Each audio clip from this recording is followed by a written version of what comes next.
Hi hello నమస్తే welcome back to our YouTube channel explore with Shilpa. కొత్తగా మన channel చూస్తున్న వాళ్ళకైతే నా పేరు శిల్ప. మేము లండన్లో ఉంటున్నాము. వీడియో నచ్చితే లైక్ చేయడం మర్చిపోవద్దు. కొత్తగా చూస్తున్న వాళ్ళు సబ్స్క్రైబ్ చేసుకొని వీడియోని కంటిన్యూ చేసేయండి. ఇదైతే Birmingham museum and art gallery అనమాట. సో మనమైతే లోపలికి వెళ్ళిపోదాం. ఇదైతే ఫ్రీ ఎంట్రీ అనండి, మనకి ఎటువంటి బుకింగ్ అవసరం లేదు, డైరెక్ట్ వెళ్ళిపోవచ్చు. లైబ్రరీకి తర్వాత కొంచెం ముందు వచ్చిన తర్వాత ఇది కనిపిస్తుంది అనమాట. లైబ్రరీ వీడియో ఎవరైనా చూడండి, ఖచ్చితంగా విజిట్ చేయండి బర్మింగ్హామ్ వెళ్తే. ఈ మ్యూజియం, లైబ్రరీ, ఇంకొక ప్లేస్ నెక్స్ట్ వీడియోలో వస్తుంది, అది కూడా ఖచ్చితంగా చూడండి బర్మింగ్హామ్లో మీరు ప్లాన్ చేసుకుంటే. ఇంకా ఈ మ్యూజియంలోకి వచ్చేస్తే ఫస్ట్ అయితే మనకి మ్యూజియం అంటేనే మొత్తం కలెక్షన్స్ కదా, ఓల్డ్ కలెక్షన్స్. ఇది 1885లో అనుకుంటా ఓపెన్ చేశారంట. ఇదైతే సిటీ సెంటర్లోనే ఉండడం వల్ల చాలా బాగా ఫేమస్, ప్లస్ ఓల్డ్ హిస్టరీ కాబట్టి మొత్తం అప్పట్లో కట్టిన కట్టడాలన్నీ చూడండి ఎంత రాయల్ లుక్గా, ఎంత డీసెంట్స్గా, చాలా చాలా బాగుంటాయి అన్నమాట. ఇవన్నీ పెయింటింగ్స్. సో ఇక్కడంతా వచ్చేసి 100 ఇయర్స్ ఆఫ్ పెయింటింగ్స్. పెయింట్ అంటే ఇంట్రెస్ట్ ఉన్న వాళ్ళు, పెయింట్ గురించి తెలిసిన వాళ్ళకైతే ఇది చాలా బాగా నచ్చుతుంది అనమాట. సో అప్పట్లో పెయింటింగ్స్ అంటే చాలా డిఫరెంట్గా ఉంటాయి కదా, ఎంతైనా కూడా జీవకళ ఉట్టిపడ్డం అన్నట్లు గీసేవాళ్ళు అనమాట. ఇప్పుడు కూడా అట్లానే ఉంది. 3D పెయింటింగ్స్ కూడా చేస్తున్నారు. రీసెంట్గా ఇన్స్టాగ్రామ్లో చూస్తుంటే మతిపోతుంది, అంత బాగా చేస్తున్నారు అసలు. సో ఇదైతే ఎగ్జిట్ నుంచి వచ్చేదనమాట, గిఫ్ట్ షాపు. మనకి ఎంట్రీలో వెళ్ళినా ఎగ్జిట్లో వెళ్ళినా ఉంటుంది. సో ఎవరైనా అంటే బర్మింగ్హామ్ వచ్చిన వాళ్ళు, టూరిస్టులు అట్లా ఇక్కడ నుంచి ఒక సింబల్గా తీసుకెళ్తారు కదా, గుర్తుగా, అదనమాట. ఇదైతే ఫాలెన్ ఏంజల్ అంటారంట. ఈ బ్రాంజ్ మెటల్ వచ్చేసి 2 tons వెయిట్ ఉంటుందండి. దీన్ని మూవ్ చేయడం కూడా కష్టమే కదా ఇంకా. సో గాడ్స్కి అగైనెస్ట్గా స్వర్గంలో ఉన్నిందంట. అగైనెస్ట్ కాబట్టి గాడ్కి అందుకని పంపించేశారంట. సో డిఫరెంట్ స్టోరీ క్రియేట్ చేసి రిలీజియస్ ప్రకారం అట్లా దాన్ని క్రియేట్ చేశారు. నెక్స్ట్ అయితే ఇక్కడ వచ్చేసి షూస్, ట్రోఫీస్, ఇవన్నీ వచ్చేసి సీడీలు మొత్తం ఉన్నాయి కదా, ఇవన్నీ మ్యూజిక్స్కి వచ్చిన ట్రోఫీస్ అనమాట. ఇక్కడంతా చూడండి ఫేమస్ ఆర్టిస్టులు వాళ్ళు చేసిన మ్యూజిక్ ఆల్బమ్స్ మొత్తం ఉంటాయి. మ్యూజిక్ లవర్స్కి అయితే ఇంకా ఇది పండుగ అనమాట. అంటే ఇక్కడ మొత్తము ఇది వచ్చి బర్మింగ్హామ్ హిస్టరీ మొత్తము తెలుపుతుందనమాట ఈ మ్యూజియం అంతా కూడా. ఇక్కడంతా ఫస్ట్ టైం చూస్తున్నా మ్యూజిక్కి కూడా ఇంత మ్యూజియంలో ఇట్లా ఒక ప్రిఫరెన్స్ ఇచ్చేసి ఇలా పెట్టడము. ఈ డిజైన్ అయితే చాలా బాగుంది కదా, సెంటర్లో వచ్చిందనమాట మ్యూజియంలో. ఇది చాలా బాగా అనిపించింది. ఇట్లా అయితే కొన్ని ప్లేస్లు ఉన్నాయి, నీట్గా మీరైతే ఫొటోస్ తీసుకోవచ్చు. నెక్స్ట్ అయితే మనము హిస్టరీలోకి వెళ్తున్నాము. హిస్టరీ అనేది అసలు ఎలా స్టార్ట్ అయింది, అసలు బర్మింగ్హామ్లో ఓల్డ్ పీపుల్ ఎలా ఉన్నారు, అక్కడి నుంచి ఎలా డైవర్ట్ అయినారు, మొత్తం ఇంకా అప్పటి కలెక్షన్ మొత్తం ఆరిజిన్స్ మొత్తం చూసారంటే ఇక్కడ మనకి 1700 అప్ టు 1700 వరకు ఎలా ఉన్నారు, ఆఫ్టర్ దట్ ఎలా వాళ్ళు కన్వర్ట్ అయ్యారు అని చెప్పి, అంటే 1 by 1 సిటీ డెవలప్ అవుతూ చేంజ్ అవుతూ వచ్చింది కదా. సో ఆ ఆరిజిన్ మొత్తము ఇక్కడైతే డీటెయిల్గా పెట్టారనమాట. ఇంకా అప్పట్లో కలెక్షన్ కూడా మొత్తం ఉంటుంది. సో ఇది ఆర్కిటెక్చర్ అనమాట, ఎలా ఉన్నింది, ఇప్పుడు ఎలా ఉంది అని చెప్పి ఇక్కడ డీటెయిల్గా ఎక్స్ప్లెయిన్ చేశారు. సో మొత్తం ఇది అయితే సిటీ ఆర్కిటెక్చర్ అనమాట. ఇక్కడ ప్రతి ఒక్కటి డీటెయిల్గా మెన్షన్ చేసి అక్కడైతే ఒక స్విచ్ లాగా పెట్టారనమాట. మనం ఆ స్విచ్ నొక్కితే అది ఎక్కడ ప్లేస్ గురించి ఎక్స్ప్లెయిన్ చేస్తుంది అని చెప్పి క్లియర్గా అక్కడైతే మనకి మెన్షన్ చేశారు. చూసారంటే ఇట్లా అనమాట, సైడ్లో మనం బటన్ ప్రెస్ చేస్తే ఆ ప్లేస్ గురించి అక్కడ ఎక్స్ప్లెయిన్ అంటే కొంచెం చిన్న పారాగ్రాఫ్ లాగా. నెక్స్ట్ వచ్చేసి ఇక్కడ చూసారు కదా, బర్మింగ్హామ్ బిఫోర్ బర్మింగ్హామ్, సో ఎట్లా చేంజ్ అయింది అని చెప్పి. ఇంకా నార్మల్గా మ్యూజియంస్లో ప్రతి ఒక్క మ్యూజియంస్లో వాళ్ళ ఓల్డ్ జనరేషన్స్ గురించి, వాళ్ళు యూజ్ చేసిన వస్తువులు కానీ, కాయిన్స్ కానీ, ఇంకా వాళ్ళు యూజ్ చేసిన వెపన్స్, ప్రతి ఒక్క కలెక్షన్ అయితే వీళ్ళు తీసి పెడతారనమాట. మొత్తము మ్యూజియంస్లో క్లియర్గా మెన్షన్ చేసి పెట్టి స్పెషల్ కలెక్షన్ ఉంటుంది అనమాట. అవన్నీ కూడా ఇక్కడ మనకి డీటెయిలింగ్గా ఇస్తారు. సో ఇక్కడికైతే ఎక్కువగా టూరిస్టులు ఇక్కడికి వచ్చిన వాళ్ళు ఖచ్చితంగా వచ్చి విజిట్ చేస్తుంటారు. ప్లస్ స్కూల్ పిల్లల్ని కూడా ప్రతి ఒక్కరిని తీసుకొచ్చి చూపిస్తారనమాట. వాళ్ళకి ఎక్స్ప్లెయిన్ చేస్తారు. ఎందుకంటే ఇక్కడ చదువుకునే పిల్లలకి వాళ్ళ హిస్టరీ ఖచ్చితంగా తెలియాలి కాబట్టి మన హిస్టరీ మనకెంత ముఖ్యమో వాళ్ళ హిస్టరీ కూడా వాళ్ళకి అంతే ముఖ్యం. ఇక్కడ చూసారంటే ప్లీజ్ టచ్ దీస్ ఆబ్జెక్ట్స్ అని, అంటే ఆ ఆబ్జెక్ట్స్ కూడా మనం టచ్ చేసి వాటిని ఫీల్ అయితే, అంటే సాఫ్ట్ అట్లా ఉంటాయి కదా రాక్స్, డిఫరెంట్ వాటి షేప్స్ కూడా అది మనం ఫీల్ అవ్వచ్చు అనమాట. అదే కాక వాళ్ళు యూజ్ చేసిన బిల్డింగ్స్కి రాక్స్ ఉంటాయి కదా, అవి కూడా మెన్షన్ చేసి పెడతారు. సో ఇక్కడంతా సోవనీర్స్ కలెక్షన్ అనమాట, అంటే కాయిన్స్ కలెక్షను. సో పీపుల్ అప్పట్లో ఎలా ఉండేవాళ్ళు అని చెప్పి ఇదంతా ఆ టౌన్ గురించి ఎక్స్ప్లోర్ చేస్తూ, అంటే కొన్ని డిస్ప్లేలో క్రియేట్ చేసి పెట్టారనమాట. పీపుల్ ఎలా లివింగ్ చేశారు, వాళ్ళ లివింగ్ స్టైల్ ఏంటి అంతా కూడా ఎక్స్ప్లెయిన్ చేస్తూ ఉందన్నమాట ఇక్కడైతే. నెక్స్ట్ అయితే ఇక్కడ ఏమున్నాయి కాయిన్స్ చూస్తున్నారనమాట. సో మొత్తం కాయిన్ కలెక్షనే. ఆ కాయిన్స్ కూడా చాలా చిన్నగా ఉన్నాయి, అందుకే మైక్రోస్కోప్ పెట్టి చూసినట్లు అట్లా పెట్టారు, కనిపిస్తుంది కదా. ఈ మైక్రోస్కోప్ పెట్టి చూస్తే చాలా పెద్దగా అనిపిస్తున్నాయి, వాటి డీటెయిల్ తెలుస్తుంది అనమాట. కాకపోతే మనకు అంత టైం ఉండదు కదా, ఇంత పెద్ద మ్యూజియము మనం ప్రతిదీ చెక్ చేసుకుంటూ పోవాలంటే ఇంకా టైం సరిపోదు. అందులో మనకి ఈ వీళ్ళ ఎక్స్పెషల్లీ మనకు అవసరం లేదు కదా. నెక్స్ట్ ఇక్కడైతే నేను లాస్ట్ వీడియోలో కూడా లైబ్రరీలో జాబ్స్కి చాలా హెల్ప్ చేస్తారని చెప్పా. ఇక్కడ కూడా చూడండి, బర్మింగ్హామ్లో ప్లెంటీ ఆఫ్ ఆప్షన్స్ అయితే వర్క్ అయితే అవైలబుల్ ఉన్నాయని చెప్పి ఉందన్నమాట. సో స్ట్రగుల్ అయ్యే వాళ్ళు అంటే తెలీదు నాకు సిచ్యువేషను అక్కడ ఎట్లుందో, కానీ మ్యూజియంలో చూసాక అంటే ఒక హోప్ ఉంటుంది కదా, ఎంతైనా కూడా వర్క్ చేసే వాళ్ళకి ఎక్కడైనా ఆపర్చునిటీస్ ఉంటాయండి. ఇక్కడ వచ్చేసి ఇండస్ట్రియల్ పరంగా ఎక్కువ అవకాశాలు అయితే ఉన్నాయి అని చెప్పి నాకైతే అర్థమైంది. ఎందుకంటే అక్కడ ఎక్కువ అలాంటి టైప్సే వర్క్స్ ఉన్నాయన్నమాట. తర్వాత నాకు మ్యూజియంలో చాలా బాగా నచ్చింది ఏంటంటే ఇది ఈ మేకింగ్ వీడియో అనమాట. చాలా చాలా బాగుంది. చూడండి, ఒక గన్ తయారు చేసేదానికి ఎన్ని స్టేజెస్ ఉంటాయో ఆ స్టేజెస్ మొత్తము క్లియర్గా ఇక్కడైతే మేకింగ్ చేసి చూపించారు. పైన గన్ ఉంది కదా, అంత పెద్ద గన్ను ఫస్ట్ ఒక వుడ్ని కట్ చేయడం అనమాట, తర్వాత దాన్ని కార్వింగ్ చేయడము, తర్వాత దానికి మనము కింద గన్ పట్టుకునే దానికి ఉంటుంది కదా అది, ప్లస్ దానికి ఫిక్స్ చేయాలి కదా పిస్టల్ అనేది, ఏమంటారు గన్ కింద పట్టుకోవడానికి, అవి మొత్తము ఆ స్టేజెస్ చాలా బాగా అనిపించింది ఆ మేకింగ్ అనేది. సో ఇదంతా అయితే ఇంకా సేమ్ అదే కలెక్షన్ అనమాట.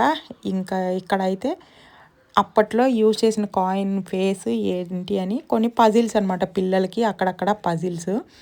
సో అదైతే ఫైండ్ చేస్తూ కొన్ని టైం పాస్ లాగా అట్లా అనమాట. నెక్స్ట్ అయితే ఇక్కడికి వెళ్ళినప్పుడు పిల్లలు ఎక్కువ తీసుకునేది సౌవనీర్ కలెక్షన్ అనమాట, అంటే కాయిన్ కలెక్షన్స్.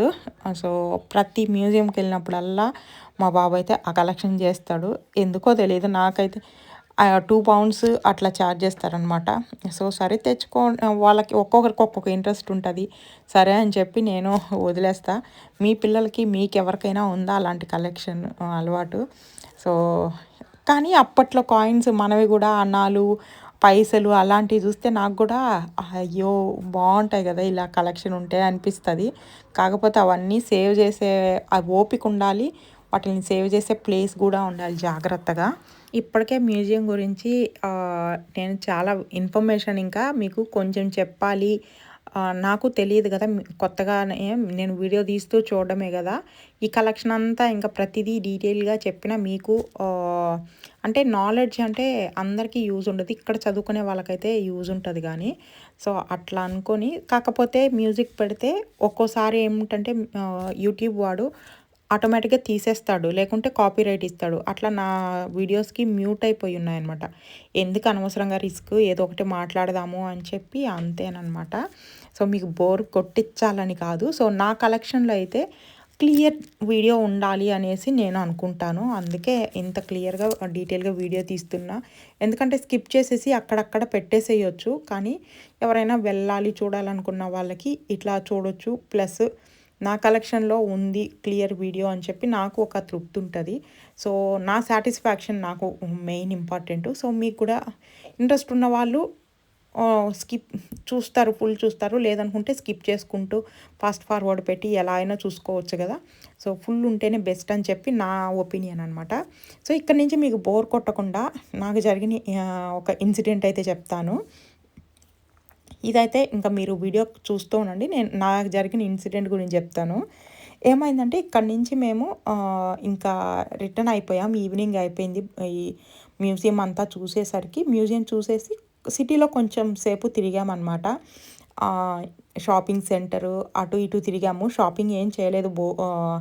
నార్మల్ అనిపించింది. ఇంకా ఇంతకుముందు వచ్చింది ఇక్కడికేను అని చెప్పి అవి కొన్ని మెమొరీస్ కలెక్ట్ చేసుకొని అట్లా చూసేసి తర్వాత ఇంకా ఇంటికెళ్ళిపోదాము. అందులో రెయిన్ కూడా స్టార్ట్ అయిందనమాట. చిన్నగా పడుతూ ఉంది. సో, సరే అని చెప్పి నేను యాక్చువల్‌గా అయితే స్లింగ్ బ్యాగ్ తీసుకొచ్చుకుంటా. ఎప్పుడు కూడా ఎక్కడికెళ్ళినా కూడా మీరు నా వీడియోలో గమనిస్తే స్లింగ్ బ్యాగ్ ఉంటది. ఎందుకంటే నాకు ఈ ఐఫోన్‌తో పెద్ద తంట. మనం ఎక్కడికెళ్ళినా వీడియోలు తీయడం అలవాటు కదా! వీడియో తీయాలంటే మనకి ఛార్జింగ్ ఉండాలి. ఈ ఐఫోన్ అయితే అస్సలు 3 అవర్స్ కన్నా ఎక్కువ రాదు. వీడియోస్ తీస్తే ఇంకా క్విక్‌గా ఛార్జింగ్ అయిపోతది. సో, అందుకే స్లింగ్ బ్యాగ్ అయితే ఈజీగా ఉంటది. పవర్ అడాప్టర్ పెట్టుకొని ఇన్ కేస్ ఛార్జింగ్ అయిపోతున్నా కూడా మనము వెంటనే మనం ఛార్జింగ్ పెట్టేసుకోవచ్చనమాట. అందుకే నేను స్లింగ్ బ్యాగ్ ఎక్కువ క్యారీ చేస్తుంటా. సో, ఇక్కడైతే ఇంక పిల్లల్ని బయటికి తీసుకెళ్ళినప్పుడు కొంచెం ఫుడ్ ఉండాలి బ్యాగ్‌లో అని చెప్పి బ్యాక్ ప్యాక్ తెచ్చుకున్నాను. అది సడన్ ప్లాన్ అయిపోయేసరికి, సడన్ ట్రిప్ అయ్యేసరికి ఏం తీసుకోవాలి ఏంటని సడన్‌గా ఏదో ఒకటి 4 జతల బట్టలు అట్లా ఊరికే పెట్టేసుకొని వచ్చాము. ఎన్ని రోజులు ఉంటాము ఆ ప్లాన్ కూడా క్లియర్‌గా లేదు కదా! సో, ఇంకా బ్యాక్ ప్యాకే తెచ్చుకున్నాము. బట్టలన్నీ పెట్టుకొని మళ్ళీ కార్‌లో పెట్టాలంటే ఇబ్బందని చెప్పి, ఆ బ్యాగే తెచ్చుకున్నాననమాట. ఇంకా ఛార్జింగ్ ఇప్పుడు పెట్టుకోవాలంటే నాకు పవర్ అడాప్టర్ ఎక్కడ పెట్టుకోవాలి? ఇంకా జాకెట్ 2 జాకెట్లు ఏసుకొచ్చుకున్నా. ఒకటి ఫ్లఫీగా ఉంటది. ఆ జాకెట్ ఏసుకున్నా. కార్‌లో ఉన్నిందనమాట నా జాకెట్ నార్మల్‌గా. నేను రెగ్యులర్‌గా యూజ్ చేసేది. అది లాంగ్ లెంత్ ఉంటది. సో, రెయిన్ అట్లా వచ్చినప్పుడు అది ఎక్కువ యూజ్ చేసేదాన్ని బావుండేది. సో, మా హస్బెండు వర్షం పడుతుంది గదా! తెచ్చుకో అన్నాడు.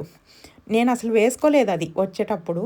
సో, ఇంకా సిటీలో ఎందుకు మనకు తెలియని ప్లేస్ అని చెప్పి కార్ తీసుకురాలేదు. బస్‌లో వచ్చాము. సరే అని చెప్పి ఇంకా నా పవర్ అడాప్టర్ అవన్నీ పెట్టుకొని దానికి పాకెట్స్ గూడా బావుంటాయి జాకెట్‌కి. అందుకని పాకెట్‌లో పెట్టేసుకొని ఇంక ఛార్జింగ్ పెట్టుకొని అట్లానే చేతిలో పట్టుకొనున్నాననమాట. ఇంకా రిటర్న్ ఎళ్ళిపోయేటప్పుడు బస్సెక్కాము. సీట్‌లో కూర్చున్నాననమాట. సో, డబుల్ డెక్కర్ బస్ ఎక్కాము. పైకెక్కాము. ఎందుకంటే మావి చాలా స్టాపుల తర్వాత ఇది లాస్ట్‌లో హోటల్ ఉండేది అని చెప్పి. అంటే టెంపుల్ నియర్ బై తీసుకున్నాం హోటలు. ఇంకా మనకి తెలీదు కొత్త ప్లేస్ కాబట్టి ఎక్కడ దిగాలని చెప్పి అక్కడ డిస్‌ప్లే రాదు, ఏం రాదు. మన ఊర్లో లాగా బస్సుల్లో వచ్చి పలానా స్టాప్ వచ్చిందని ఎవరు చెప్పి దింపరు. మన డ్రైవర్‌కి అంటే కొన్ని ప్లేసెస్‌లో ఏంటంటే మనం అంటే చిన్న చిన్న బస్సులు ఉంటాయి. డబుల్ డెక్కర్ కాకుండా నార్మల్ బస్సులు. మేము మాకు తెలీదు. ఈ ప్లేస్ వస్తే ఆపండి అని చెప్తే కొంతమంది చెప్తారు, ఆపుతారు. కానీ డబుల్ డెక్కర్ బస్సు మేము పైన కూర్చున్నాం. సో, మన దగ్గర ఇప్పుడు మొబైల్స్ ఉన్నాయి. డ్రైవర్లకి చాలామంది అట్లుంటారు. సో, మనం రిస్క్ చేయలేం. సో, మ్యాప్‌లో చూసుకుంటూ మేము సరే స్టాప్ ఉంది గదా అనుకుంటూ వస్తున్నాం. వాళ్ళైతే మనకి మ్యాప్‌లో చూపిచ్చే రూట్ ఒకటుంది. బస్సు వెళ్ళే రూటు డిఫరెంట్ ఉంది. కాకపోతే స్టాప్స్ మనకు తెలుస్తుంటాయి గదా! మనం ఏ స్టాప్‌లో దిగాలని చెప్పి. తీరా స్టాప్ వచ్చింది. ఇంకా టక్కన ఇంకా చెప్తున్నా అనమాట. పిల్లలందరూ ఉన్నారు కాబట్టి పైనుంచి దిగాలి. మనం స్టాప్ బటన్ నొక్కాలనమాట బస్సులో. డ్రైవర్‌కి చెప్పేదేముండదు. స్టాప్ రాకముందే మనం నొక్కేసేయాలి. స్టాప్ వచ్చిన తర్వాత నొక్కినా కూడా ఇంకా డ్రైవర్ ఎళ్ళిపోతాడు అంతే. ప్రతి స్టాప్ దగ్గర డ్రైవర్ ఏమి ఆపడు. అంటే మనకి బటన్స్ ఉంటాయి బస్సులో. ఆ బటన్ నొక్కితేనేననమాట. ఇంకా టక్కున అప్పుడు స్టాప్ నొక్కేసి వెంటనే ఇంగ దిగేసాం. అస్సలు గుర్తులేదు నాకైతే జాకెట్ ఉందని. ఇంకా జాకెట్ వదిలేసాం. దిగిన తర్వాత గుర్తొచ్చిందనమాట. ఇంకప్పుడు మా హస్బెండ్‌కి చెప్తే నెక్స్ట్ స్టాప్‌లోనే మళ్ళీ బస్ ఆపుతుంది. మాకు ముందుగానే కనిపిస్తుంది. సో, మా హస్బెండ్ పరిగెత్తుకుంటూ వెళ్ళాడు పిలవడానికి.